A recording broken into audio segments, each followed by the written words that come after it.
Hay historias que entretienen, y luego están las que te hacen cuestionarlo todo. La moral, el dolor, las decisiones y hasta quién eres realmente. Hoy, vas a escuchar varias confesiones reales que nunca debieron salir a la luz. Hola, mi nombre es Sofía, y hoy voy a contarte una serie de historias reales, intensas, oscuras y profundamente humanas, que probablemente no vas a poder olvidar. Hace un poco más de 8 años, estaba cursando un programa combinado de medicina en el extranjero. Era un programa reconocido en mi país, así que en papel parecía una buena decisión. Vivía en el campus y dentro del primer mes había encontrado un grupo decente de amigos. La mayoría de ellos también estudiaban medicina, excepto un chico. Ese era Esteve. Esteve técnicamente no estaba en nuestro programa de medicina. Apenas había logrado pasar una licenciatura en ciencias, una carrera de 3 años, y de alguna manera terminó en algunas de nuestras clases compartidas.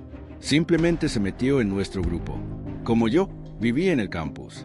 Y desde el primer día, este tipo simplemente me caía mal.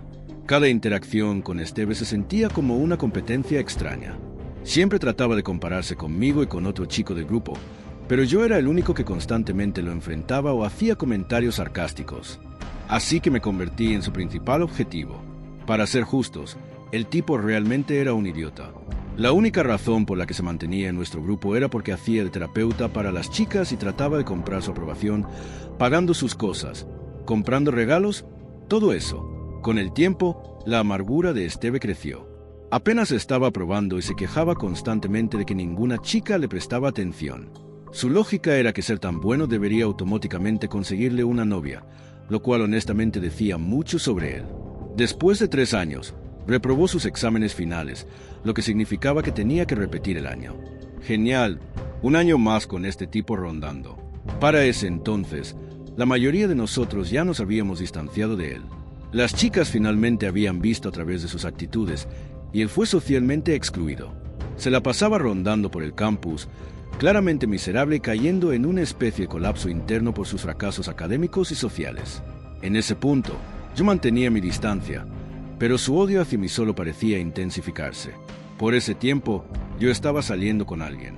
Ella era amable, dulce y se estaba poniendo demasiado seria. Hablaba sobre el futuro, conocer a su familia, establecerse. Yo no tenía ninguna intención de quedarme a largo plazo y ya estaba planeando terminar la relación después de un par de meses, pero no tenía prisa. No estaba lo suficientemente involucrado emocionalmente como para hacerlo. Entonces me enfermé, muy enfermo. Y aquí es donde las cosas dieron un giro. Mientras estaba en cama, Esteve decidió reportar a la universidad que yo había tenido una sobredosis de drogas duras. Y eso desencadenó una reacción en cadena. La policía fue llamada y fui arrastrado a través de media ciudad con un dolor de cabeza intenso y fiebre, solo para ser encerrado en la comisaría. La máquina para pruebas de drogas no funcionaba, así que un oficial me obligó a pasar la noche en una celda, lo cual más tarde descubrí que era completamente ilegal. Pasé la noche vomitando y deshidratado, atrapado en esa caja fría de concreto. Al día siguiente, finalmente hicieron la prueba, limpia, por supuesto, y fui liberado, sin dinero, sin teléfono, sin identificación. Tuve que llamar a mi novia desde el teléfono de la estación para que viniera a recogerme. Una semana después, descubrí que Esteve había sido quien me reportó. No reaccioné inmediatamente. En cambio, esperé. Durante 6 meses, evité completamente a Esteve y lo observé desde la distancia. Tomé nota de su rutina. Volvía del club cercano todos los viernes por la noche alrededor de las 2 de la madrugada, generalmente tambaleándose borracho. Mi novia también venía regularmente. Normalmente tocaba mi puerta 2 veces por semana. Me aseguré de planificar cuidadosamente, esperando hasta que viniera un jueves para que no estuviera presente el viernes. Cuando llegó la noche, cerré con llave la puerta de mi habitación, pero dejé la ventana sin seguro. Mi habitación estaba en la planta baja y podía entrar y salir fácilmente. Vestido completamente de negro, esperé en un banco a lo largo del camino por el que Esteve siempre caminaba. Cuando pasó tambaleándose frente a mí, lo ataqué y lo golpeé brutalmente. Sin armas, solo puños. Cuando quedó inconsciente, lo acosté en el banco y corrí de vuelta a los dormitorios. Escondí la ropa debajo de mi armario y me fui a dormir. Después de eso, Esteve desapareció por unos días. Luego empezó a circular la noticia de que había sido hospitalizado. Eso me sorprendió. No parecía estar tan gravemente herido. Pero aparentemente, después de que me fui, alguien más lo encontró. Le robaron la billetera, el teléfono, los zapatos, incluso los pantalones. Y por alguna razón, lo apuñalaron en la pierna. Esa parte no tuvo nada que ver conmigo, pero obviamente entré un poco en pánico. Si alguien me había visto esa noche, o si Esteve siquiera sospechaba de mí, podría haber sido culpado de todo. En ese punto, me deshice de la ropa solo para estar seguro. Pero aquí es donde las cosas realmente se ponen interesantes. Pasaron un par de meses. Yo seguía sin problemas, y Esteve seguía cojeando por el campus, molesto y desesperado por descubrir quién lo había atacado. Entonces, una mañana, mi novia tocó mi puerta y dijo que necesitábamos hablar. Asumí que sería otra conversación sobre nuestro futuro. Ya estaba planeando terminar con ella, así que pensé que ese podría ser el momento adecuado. Pero no fue para nada lo que vino a decir. Me dijo que en realidad había venido a mi dormitorio un viernes por la noche, 2 meses atrás. Sí, ese viernes por la noche. Tocó la puerta, pero yo no estaba. Esperó, se preocupó y pensó en decirle a alguien, pero no lo hizo. Dijo que se quedó en silencio porque me amaba. No quería que me metiera en problemas. Fue obvio para mí en ese momento que ella sabía lo que yo había hecho, y no lo mencionó hasta esa mañana. Y digamos que de repente tuve una nueva apreciación por ella.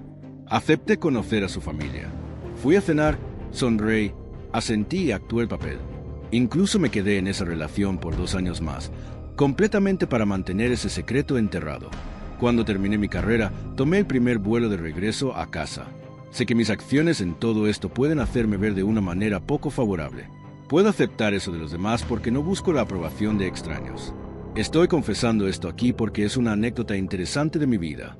Una que no puedo compartir exactamente con amigos o colegas ahora, y una en la que pienso de vez en cuando. A veces me causa risa, otras veces una profunda reflexión sobre mis decisiones. ¿Tengo algunos arrepentimientos sobre cómo se desarrollaron las cosas? Tal vez. Esteve recibió lo que merecía, o al menos eso pensaba en ese momento. Pero ahora que soy mayor, me doy cuenta de que simplemente desaparecer y dejar a mi novia no fue lo correcto. Pero en mi juventud, realmente no veía las consecuencias de irme de esa manera. Hay un poco de culpa, pero creo que todos terminamos mejor a largo plazo. Y también creo que la moraleja principal de esta historia es, no seas como Esteve. No termines apuñalado en la pierna. Simple. Segunda historia cuando tenía 15 años. Casi hice lo impensable. Nunca he hablado realmente de esto en voz alta, y rara vez lo comparto, incluso en espacios anónimos. Pero esta noche, me encontré leyendo historias como esta, y pensé que tal vez era hora de contar la mía también. Es mucho que explicar, y nada de esto es fácil. Pero todo es real. Crecí con mi madre. Mi padre no estuvo presente después de que mis padres se separaron cuando yo era pequeño. Desde que tengo memoria, mi madre tenía un problema serio con el alcohol. Su infancia fue difícil y nunca procesó ese dolor. Así que salía cuando estaba borracha. Y cuando digo borracha, no me refiero a que se ponía triste o callada. Me refiero a caos absoluto en mi casa. Aproximadamente una vez al mes, llegaba a casa tarde, ya completamente borracha. Siempre era el mismo patrón. Me despertaba en medio de la noche, luego comenzaba a gritar, a insultarme, a escupirme la cara, a golpearme. Un minuto me decía que yo no valía nada, que por eso mi padre me odiaba, que mi abuela me odiaba. Y segundos después, estaba llorando diciendo que me amaba. Era un ciclo de violencia y confusión que duraba hasta el amanecer. Y continuó así durante años. Algunos de los peores recuerdos vienen de cuando tenía solo 5 años. Una noche, me obligó a quedarme de pie mirando la pared durante horas mientras ella gritaba detrás de mí. Cada vez que intentaba sentarme a descansar, me golpeaba. A veces me obligaba a hacer sentadillas mientras me tiraba de las orejas, haciéndome ver ridículo, y seguía gritando hasta que colapsaba del dolor, solo para gritarme que continuara. Tenía algo que solía hacer. Fingía que se ahogaba durante sus ataques. Caía al suelo y se quedaba completamente inmóvil. Yo tenía 5 años y no sabía qué hacer. Entraba en pánico, intentaba todo para despertarla, y ella no se movía. Luego, de repente, volvía a la vida y empezaba a golpearme otra vez, gritándome por no ayudarla. Eventualmente dejó de hacer esto cuando se dio cuenta de que yo ya no reaccionaba. A medida que crecí, la violencia solo empeoró. Ya estaba acostumbrada a los gritos, pero cuando empezó a sacar cuchillos durante peleas con su novio, fue cuando comencé a temer por mi vida. Nadie fue apuñalado, pero todavía puedo verla sosteniendo ese cuchillo de cocina en mi mente. A pesar de todo esto, nunca le dije nada a nadie. Ni siquiera pensé en hacerlo. Esta era mi vida. Era mi normalidad, y ella se aseguraba de que yo supiera que no debía hablar.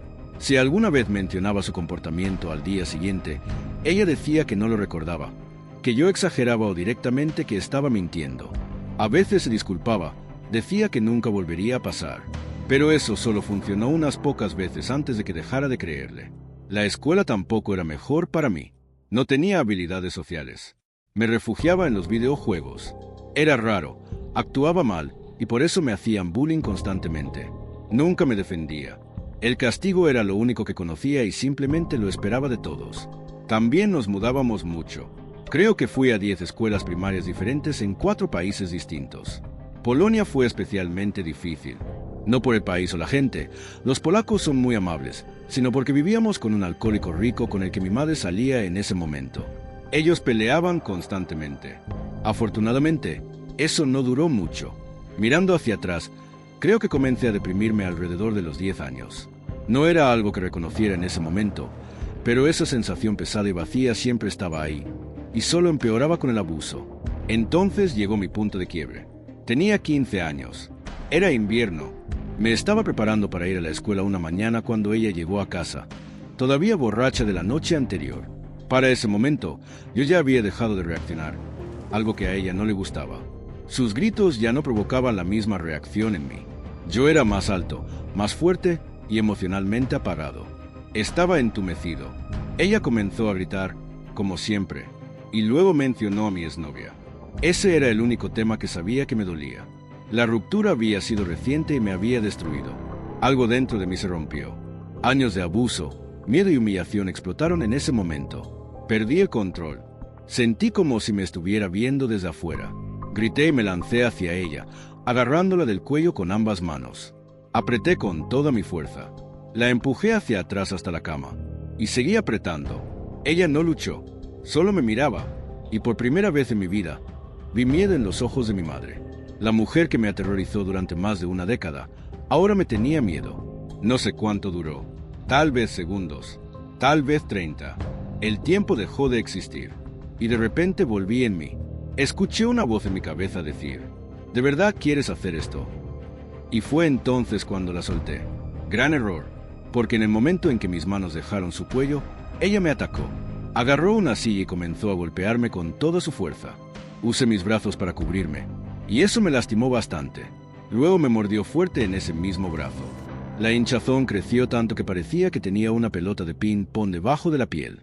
Corrí. Todo lo que quería era salir de ese apartamento. No tenía zapatos ni chaqueta, solo mi pijama. Hacía un frío terrible afuera. Logré detener a un vecino y le pedí que llamara a la policía. Cuando llegaron los oficiales, les conté todo, excepto la parte en la que intenté estrangularla. Vieron los moretones, las mordidas y decidieron llevarme a protección estatal. Cuando le informaron a ella, intentó hacerse la víctima, diciendo que yo inventaba todo. Pero a mitad de su actuación, perdió el control y mordió a uno de los oficiales. La redujeron y la arrestaron en el acto. La soltaron esa misma noche, pero tuvo que pagar una gran multa por morder al policía. Yo fui puesto bajo cuidado del gobierno, y honestamente, fue mejor que cualquier cosa que hubiera conocido. Para finales de ese año, tenía mi propio apartamento subvencionado y recibía una pequeña ayuda mensual. Tenía acceso a trabajadores sociales que realmente se preocupaban, pero el trauma de mi infancia me alcanzó. Empecé a beber mucho. Mi depresión empeoró. Más tarde ese año, intenté ahogarme, y supe que ese era mi punto más bajo. Desde entonces, mi vida ha sido una montaña rusa. Hay noches en las que no quiero seguir aquí, noches en las que fantaseo con volver a la casa de mi madre y vengarme, y otras noches en las que no siento absolutamente nada. Pero en general, diría que las cosas han mejorado poco a poco.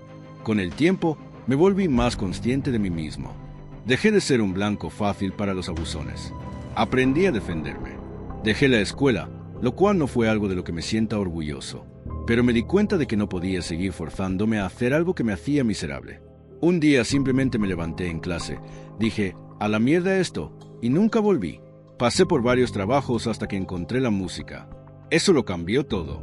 La música me dio propósito, expresión y motivación. Finalmente tenía algo que amaba.